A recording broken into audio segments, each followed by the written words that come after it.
உயிர்களுக்கு எல்லாம் ஜீவ காருண்யம் போதித்து மனித வாழ்வியலுக்கு உயர்ந்த நெறிமுறைகளை வகுத்த திரு அருட்பிரகாச வள்ளலார் என அழைக்கப்படும் ராமலிங்க சுவாமிகளின் பிறந்த ஊரான மருதூர் கடலூர் மாவட்டம் புவனகிரி அருகே அமைந்துள்ளது.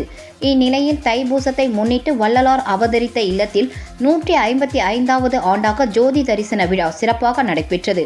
இதில் தமிழ்நாடு மட்டுமின்றி அண்டை மாநிலங்களில் இருந்தும் திரளாக பக்தர்கள் கலந்து கொண்டு ஜோதி வடிவில் காட்சியளிக்கும் ராமலிங்க சுவாமிகளை வழிபட்டு சென்றனர். இந்த நிகழ்வை ஒட்டி ஆலய வளாகத்தில் அன்னதானம் வழங்கப்பட்டது.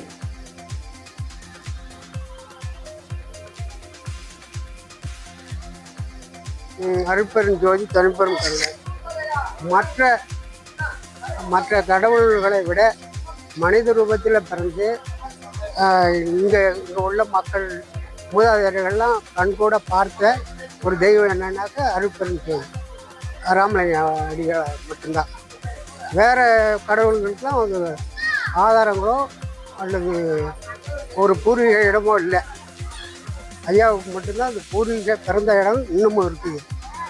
அடுத்தது வந்துங்க, எல்லா நல்லவர்களே வல்லவர்கள் பொல்லாதவர்கள் எல்லாரையும் வரவேற்று எல்லாருக்கும் அருள் பாலிக்கு வந்து ஐயா வள்ளல் பெருமாள் மட்டும்தான். வேற கடவுளெல்லாம் வேறுபடுத்தி பார்க்குற ஒரு சூழ்நிலை. வள்ளலார் மட்டும் யாராக இருந்தாலும் வசித்தவங்க, அவர் திருடராக இருந்தாலும் சரி அல்லது நல்லவர்களாக இருந்தாலும் வேறுபாடு இன்றி அனைவரும் சாப்பிடலாம், அனைவரும் பசியாறலாம் அப்படின்ற நோக்கத்தோடு இந்த வள்ளலார் வெளியெங்கும் மாநிலம் எங்கும் ஒரு கோயில் கட்டி திருவிழா கொண்டாடுறது. எதை நம்ம நினச்சி செய்கிறோமோ மன தூய்மையோடும் நல்ல எண்ணத்தோடு ஐயாவை வழிபட்டால் அவர் ரொம்ப நல்லா அருள் பாலிக்கிறார். நான் 15 வருஷமாக வரேன். ஒரு 5 வருஷம் முன்னால் கொஞ்சம் சேஞ்சஸ் ஆச்சு. நல்ல வாழ்க்கை நிம்மதி மனமாற்றம் நல்ல இதெல்லாம் ஏற்றம் இதெல்லாம் இருக்குது. அதனால வருஷம் வரும். வருஷம் ஆளுங்க கூடின்னு தான் இருக்காங்க.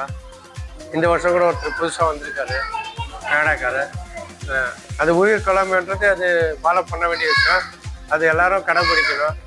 அது முக்கியமான கொள்கை அவருக்கு. அருட்பெருஞ்சோதி தனிப்பெருங்கருணை அருட்பெருஞ்சோதி. நாங்கள் ஒரு 4-5 வருஷமா வரோங்க. அதுக்கு முன்னாடி எங்கள் மாமியார்லாம் அவரோட தீவிர பக்தர். அவங்க எப்பவுமே வருஷம் வருவாங்க. நாங்கள் எங்களால் வர முடியல. இப்போ அவங்க ஆசையை இது பண்ணணும், நிறைவேற்றணுன்றதுனால நாங்கள் வந்திருக்கிறோம். எங்களுக்கு நல்ல ஒரு காட்சி தந்திருக்கிறாரு. இந்த வாட்டியும் நாங்கள் அவ்வளோ கிட்ட பார்த்தோம். அவர் அந்த ஜோதியிலேயே ஒரு உருவத்தை நாங்கள் அனுபவிச்சேன். அந்த உருவத்தை எங்களுக்கு ரொம்ப சந்தோஷம். இங்கே வந்துட்டு போகிறது அவரோட ஆசீர்வாதம் எல்லாருக்கும் கிடைக்கணும். அவரோட கொள்கை எல்லாரும் கடைபிடிக்கணும். அருட்பெரும் ஜோதி தனிப்பெரும் கருணை, தனிப்பெரும் ஜோதி அருட்பெரும் கருணை.